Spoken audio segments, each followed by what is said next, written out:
তো বন্ধুরা, আমি মাংস রান্না করছি। আজকে রাত্রে আমাদের মাংস।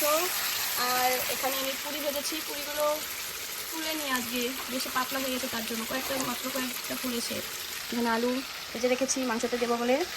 তো মাংসের কালারটা দেখে তো বেশ ভালোই লাগছে। অনেকদিন ধরে পুরি দিয়ে মাংস দিয়ে খাই না, তার জন্য ভাবলাম আজকে ভাত তো রয়েছে, তার জন্য পুরি বানালাম। আলুগুলো দিয়ে দিই। মাংসটা কষা হয়ে গেছে।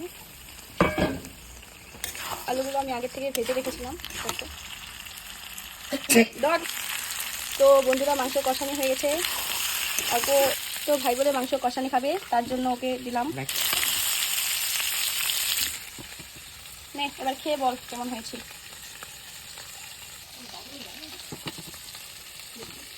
দারুণ। এখানে ঝোলতে বলতে একটুখানি কষাই বানাবো। তো মাংস তরকারিতে আমি একটু ঝোল দিয়ে দিয়েছি।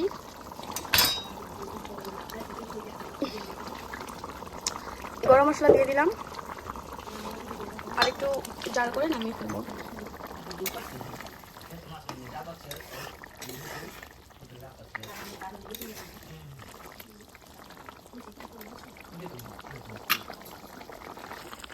তো বন্ধুরা, হয়ে গেছে, এবার নামিয়ে ফেলবো।